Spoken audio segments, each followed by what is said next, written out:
साथियों जय हिंद। आज हम लोग घात और घातांक संबंधी बहुत ही इम्पोर्टेंट प्रश्न को करने वाले हैं, जो कि कंपटीशन में बहुत ही महत्वपूर्ण होगा। जैसे राष्ट्रीय योग्यता आधारित छात्रवृत्ति परीक्षा है जो क्लास 8 के बच्चे देते हैं, नवोदय विद्यालय प्रवेश परीक्षा जो कक्षा 9 में जाने वाले बच्चे हैं उनके लिए बहुत ही महत्वपूर्ण होगा। बाकी एसएससी के लिए, एनडीए के लिए ये सारी परीक्षाएं गतिमान हैं, एनटीपीसी, उसमें घात का प्रश्न पूछा जाएगा, घातांक का प्रश्न पूछा जाएगा, तो इसमें से प्रश्न हो सकते हैं। तो आइए पहला प्रश्न देखिए। 2 का पावर 5 गुणे 16 का पावर -2 भागा 2 का पावर -3 है, इसका मान हमको बताना है। तो ध्यान से देखिए, 2 का पावर 5 है तो 2 का पावर 5 ही लिख दीजिए। जो 16 का पावर -2 है इसको भी 2 के घात में आप लिख सकते हैं, अर्थात आधार समान करने की कोशिश करेंगे। तो 2 का पावर आप क्या लिखेंगे, 16 को 4 लिखेंगे और इसके बाहर कितना पावर है, -2 है। फिर भाग किया गया है, 2 का पावर -3 दिया गया है। तो अब देखिए आधार हम लोग समान कर चुके हैं लगभग। थोड़ा ही इसे अगर हल कर देते हैं तो ये हो जाएगा 2 का पावर 5 गुणे, यहाँ पर कौन सा रूल लगेगा, यहाँ पर रूल लगेगा a का पावर m, और इसके पावर अगर n हो तो a का पावर हम क्या करते हैं, आपस में गुणा कर देते हैं। तो इसको क्या कर देंगे, आप गुणा कर देंगे। तो 2 का पावर कितना हो जाएगा, -8 हो जाएगा। आगे क्या है, भाग दिया गया है, 2 का पावर -3 है। अब यहाँ पर कौन से घातांक के नियम लगने वाले हैं, तो आपको घातांक का नियम बताया गया है a का पावर m गुणे a का पावर n, अर्थात जब आधार जो है ये समान हो और गुणा हो रहा हो तो पावर को क्या करते हैं, हम लोग जोड़ देते हैं। इसी तरह से ये पहला नियम था, ये दूसरा नियम था। इसी तरह से अगला नियम होता है a का पावर m है और भाग दिया गया है ये पावर n से, अर्थात समान आधार में है यहाँ पर ये पावर और भाग दिया गया है। तो आपस में क्या करते हैं, जो इसकी घातांक है इसको हम घटा देते हैं पहले से दूसरे को। अब तो ये सामान्य नियम हो गए जो यहाँ हम प्रयोग करने वाले हैं। तो यहाँ पर देखिए गुणा हुआ है तो पावर को हम क्या करने वाले हैं, यहाँ पर जोड़ने वाले हैं। 5 में हम -8 को जोड़ देंगे और यहाँ पर भाग हुआ है तो फिर क्या कर देंगे, हम उसको घटाएंगे। तो घटाएंगे कितना, -3 को। अब एकदम एक टर्म में ये हो गया है। अब इसको हम केवल हल कर दें तो क्या हो जाएगा, 2 का पावर, देखिए ध्यान से, यहाँ या 5 हो जाएगा, ये -8 होगा, चूँकि प्लस और माइनस का जब गुणा होगा तो -8, और ये 2 माइनस का गुणा होगा तो +3 हो जाएगा, अर्थात 2 का पावर क्या हो जाएगा, 0 आ जाएगा। और जब किसी अशून्य संख्या का पावर 0 होगा तो उसका मान क्या हो जाएगा, 1 होगा। तो ध्यान दीजिए, चौथा नियम आपको बताए थे कि अशून्य अंक का पावर 0 होगा तो क्या हो जाएगा, 1 हो जाएगा, जहां पर a का मान 0 नहीं है। क्योंकि बच्चे कभी कभी आपसे 0 का पावर 0 कोई पूछता है तो इसको आप क्या बोलेंगे, इसको कहेंगे अपरिभाषित। अपरिभाषित मतलब इसका मान निश्चित नहीं है, अपरिभाषित है। 0 का पावर नहीं होना चाहिए 0। कोई अशून्य संख्या है, चाहे वो धनात्मक है, चाहे ऋणात्मक है, चाहे भिन्न भी है, उसका पावर यदि 0 है तो उसका मान हम 1 लेंगे। तो यहाँ पर 2 का पावर 0 आया तो इसका मान क्या हो गया, 1 हो गया। अब देखेंगे ऑप्शन में यहाँ पर 1 आया हुआ है तो वही उत्तर सही हो जाएगा। अब आइए दूसरे प्रश्न को हम लोग करते हैं, वो भी ऐसे मिलता जुलता प्रश्न है। यहाँ देखिए 2 का पावर -1 गुणे 4 का पावर -1 है और ये ब्रैकेट में रख दिया गया है। ब्रैकेट में रखने का मतलब पहले ही उसको हम हल कर देंगे। भागा 2 का पावर -2 है प्लस 2 का पावर -1 है। तो बहुत ही अच्छा क्वेश्चन है यहाँ पर। तो इसको हम देखो ब्रैकेट में जो दिया गया है इसको हम पहले हल करेंगे।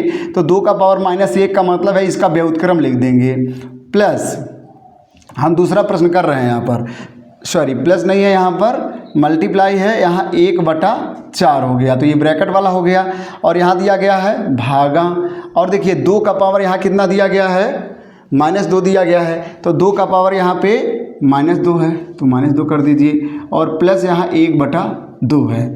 अब देखिए यहाँ पर इसका मान क्या हो गया है, 1/8 हो गया है। यहाँ भाग दे रहे होंगे, इसको क्या लिख सकते हैं, 2 पावर -2 को 1/2 का स्क्वायर लिख सकते हैं और प्लस 1/2 हो गया।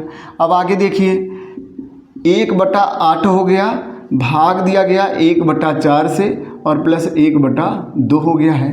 अब इसको हम लोग क्या करें, 1/8 है। भिन्नों में जब भाग देते हैं तो इसको व्युत्क्रम कर सकते हैं, अंश में बदल देंगे, अंश में 4 और हर में 1 कर देंगे और प्लस 1/2 कर देंगे। अब इसको काटेंगे तो यहाँ आ जाएगा 2। क्या हुआ हमारा पहला टर्म जो है इसका मान कितना आ गया 1/2 धन 1/2। 1/2 जोड़ेंगे तो कितना उत्तर आएगा 1 आ जाएगा।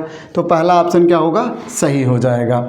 इसको हम लोग 2 के बेस में भी हल कर सकते थे जैसे कि पहला प्रश्न था, वैसे भी आप कर सकते हैं। आगे हम लोग अब तीसरे प्रश्न को करेंगे। तीसरा प्रश्न भी बहुत ही इम्पोर्टेंट होगा, ध्यान से देखिए।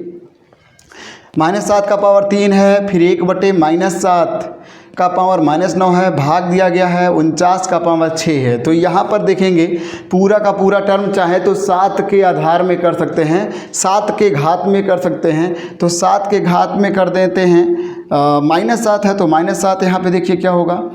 ये हमारा तीसरा प्रश्न अगर हम लोग करने जा रहे हैं और ये दूसरा प्रश्न था।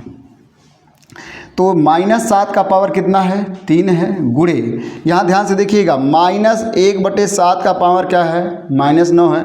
तो हम इसको माइनस में ही रहने दें और 7 को यदि ऊपर लेके चले जाएं, अंश को हर में कर दें तो ये जो घात का चिन्ह होता है वो बदल जाता है। तो ये क्या हो जाएगा 9 हो जाएगा।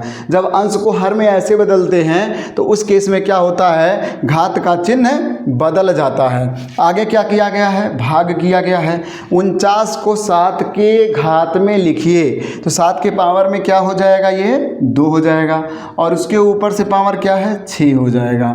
इस तरह से आपने क्या किया है -7 के पावर में यहाँ लिख दिया गया है और यहाँ पे 7 के पावर में हो गया।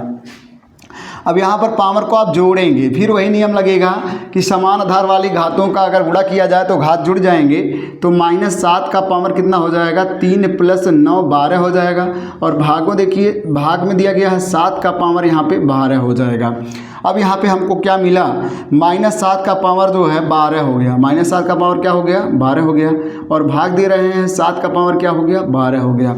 तो ध्यान दीजिए अब यहाँ भाग करने वाले हैं, यहाँ पर समान आधार नहीं है, लेकिन आप समान आधार कैसे कर सकते हैं जब ऋणात्मक संख्या का पावर सम संख्या होती है तो ऋण हट जाता है। तो ऋण क्या हो जाता है वहाँ से हट जाता है चूँकि जोड़ा लग जाएगा। -7 का 12 बार गुणा करेंगे तो जोड़े में -7 का गुणा हो जाएगा, तब जोड़े में हो जाएगा तो प्लस में आ जाएगा। तो 7 का पावर यहाँ 12 हो जाएगा, 7 का पावर 12 भागा 7 का पावर 12 होगा। समान संख्या का भाग दे रहे हैं तो उत्तर क्या आ जाएगा 1 आ जाएगा। या क्या कह सकते हैं कि 7 का पावर 0 हो जाएगा, 12 में से 12 माइनस करेंगे तब भी क्या आ जाएगा 1 आ जाएगा। तो इस तरह से इसका ऑप्शन आपका पहला सही हो जाएगा। अब आते हैं प्रश्न 4 पर। ये भी बहुत ही महत्वपूर्ण प्रश्न है, इसको हल करके हम लोग देखते हैं। चौथे प्रश्न को देखते हैं। देखिए 1/4 का पावर -2 धन 1/3 का पावर -2, फिर ब्रैकेट एक और लग गया, स्क्वायर ब्रैकेट लग गया और भाग दिया गया 1/5 का पावर -2 रखा गया है। तो आप क्या करेंगे पहले पावर्स को धनात्मक में कन्वर्ट कर लीजिए। तो इसको हम क्या करेंगे पावर अगर ऋणात्मक होता है तो उसको हम रेसिप्रोकल कर देते हैं, व्युत्क्रम कर देते हैं, अंश को हर में बदल देते हैं तो पावर क्या होता है धन में बदल जाता है। तो यहाँ पे क्या हो जाएगा 4/1 हो जाएगा। 4/1 का पावर कितना लग जाएगा 2 लग जाएगा, धन यहाँ पर 3/1 हो जाएगा, इसका पावर क्या लग जाएगा 2 लग जाएगा। भाग दिया गया है यहाँ पर 5 को भी उल्टा आप कर देते हैं 5/1 तो इसका पावर क्या हो जाएगा 2 हो जाएगा। हमने सारे पावर को क्या कर दिया धनात्मक कर दिया है और यहाँ पर आधार तो समान नहीं हो सकते हैं। पहले अब हम ब्रैकेट को हल करने की कोशिश करेंगे। तो ध्यान दीजिए पहले जब ब्रैकेट को हल करेंगे तो 4 का स्क्वायर कितना होता है 16 होता है, 3 का स्क्वायर क्या होता है 9 होता है, तो ये आ गया है। इसमें हम भाग देंगे 5 का स्क्वायर क्या हो जाएगा 25 हो जाएगा। आप देख रहे हैं कि ब्रैकेट को पहले हल करते हैं तो 25 में हम 25 का भाग देंगे, यहाँ मिल जाएगा 1, तो यहाँ भी ऑप्शन क्या हो जाएगा 1 वाला सही हो जाएगा। तो पहला ऑप्शन क्या हो जाएगा यहाँ पे सही हो जाएगा। अगला प्रश्न भी बहुत ही इंपॉर्टेंट है, घातांक के लिए कंपटीशन के लिए बहुत ही इंपॉर्टेंट है। देखिए यहाँ पर 2/3 का पावर 2 दिया गया है, 4/9 का पावर 2 दिया गया है, 2/3 का पावर -6 दिया गया है। अब यहाँ पर देखिए आधार को समान कर सकते हैं, 2/3 यहाँ है, 2/3 यहाँ भी है। यहाँ पर देखिए 4/9 दिया गया है तो इसको क्या करेंगे आप 2/3 का स्क्वायर लिख सकते हैं। क्यों लिख सकते हैं क्योंकि 4 2 का वर्ग है और 9 किसका वर्ग है 3 का वर्ग है। तो इसको समान आधार में बदलने की कोशिश करिए। यहाँ पर देखिए 5वां प्रश्न क्या हो जाएगा। 5वां प्रश्न में 2/3 का क्या है यहाँ पर वर्ग दिया गया है गुणे यहाँ 2/3 का क्या करेंगे, स्क्वायर करेंगे, और बाहर से एक और स्क्वायर लगा है पहले से, तो स्क्वायर जैसे है वैसे ही हम रहने देंगे। आगे क्या है, 2/3 का पावर क्या है, -6 है। तो इस तरह से हमको ये प्रश्न मिला हुआ है और इसे हम लोग सॉल्व कर रहे हैं। आधार देखिए समान हो चुके हैं। यहाँ 2/3 का पावर कितना हो गया है, ध्यान से देखिए 2 हो गया है।